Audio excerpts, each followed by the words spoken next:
Ever feel like you're having the same argument over and over, just with different details?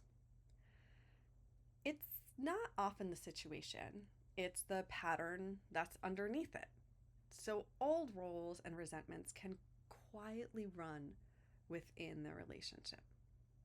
So, what are old patterns, roles, and resentments? Well, patterns are repeating ways of reacting. So, they might look like shutting down or over explaining or people pleasing. And roles are the identities that we fall into.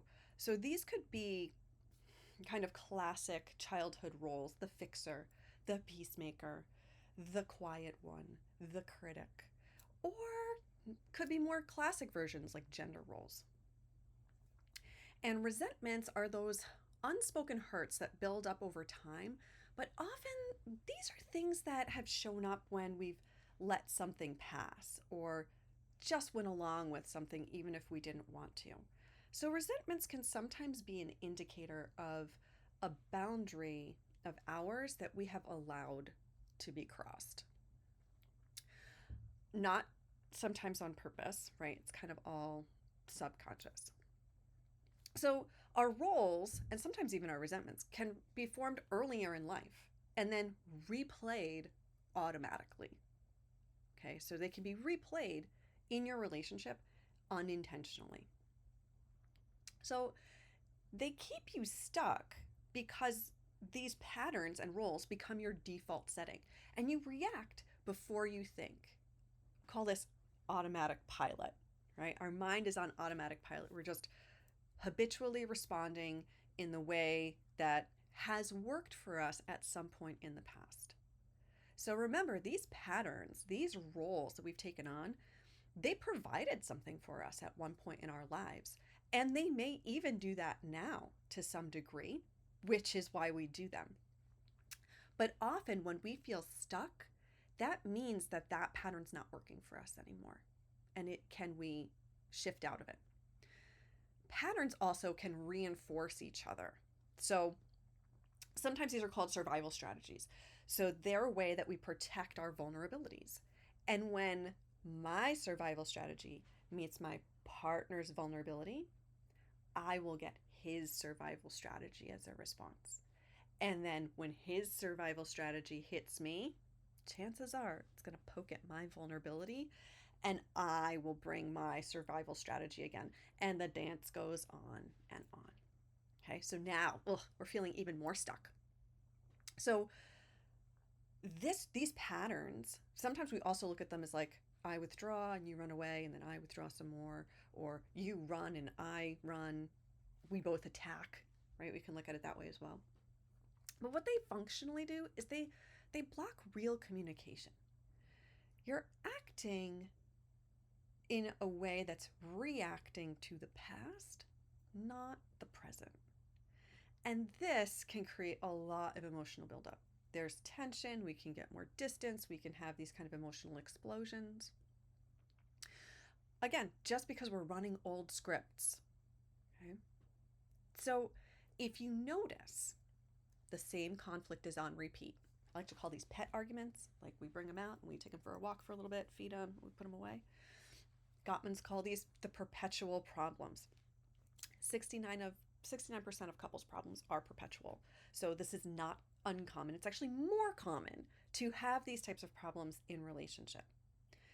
You might feel misunderstood no matter how much you explain. Maybe you overreact or you quickly shut down when these conversations happen. You might start keeping score, or you're holding on to past injuries that your partner has done. Or you might even have thoughts. Your mind might be saying things like, why am I still doing this? What's the point? Well, again, 69% of these problems are perpetual. Otherwise you'd solve them. Then they'd be solvable problems, right? So how do we kind of start cleaning them out? Okay, so first of all, we need to notice the pattern. When you notice you are in the pet argument, pause and ask yourself, what just happened? And what do I usually do next? We're just naming it, not judging ourselves. We're just trying to figure out, what is it that I'm getting pulled into? Identify the role you're stepping into. Am I stepping into the pleaser role?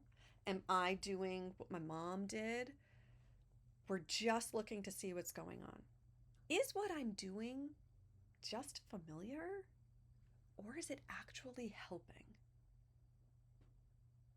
It's the question not is this right or wrong, good or bad? It's helpful or unhelpful. Acknowledge that stuff's building. Okay, so really get honest about what's been building. Remember, resentments don't typically just disappear, they accumulate or they get expressed.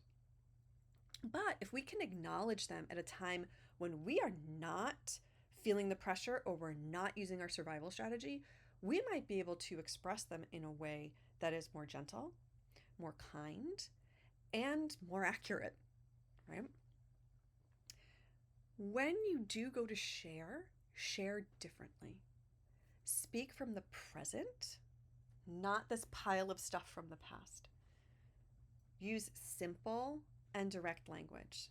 We have talked about this before, gentle startup or softened startup. I have a feeling about this situation that's happening. And I'd like to ask you to maybe do something different as well. Maybe you just need to identify what you need in that situation. Do I need to feel safer? What can I do for me in this moment so that I can share differently? And consider what is the underlying important thing in this situation. Oftentimes, these pet arguments show up because there is a dream or value or belief that we feel is being denied or rejected. It may not actually be denied or rejected by your partner, but your partner's dream, value, or belief is showing up trying to be heard, and neither one of them is getting heard. They both want to be seen and heard, and they both feel denied and rejected.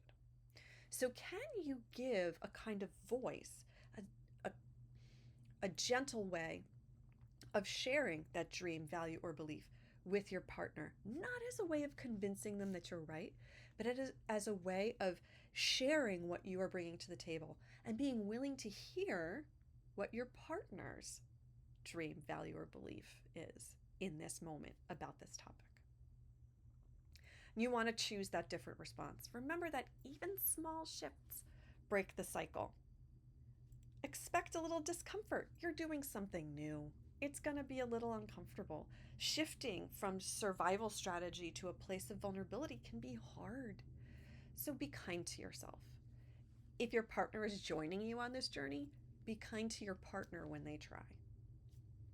So this is actually a mindset shift.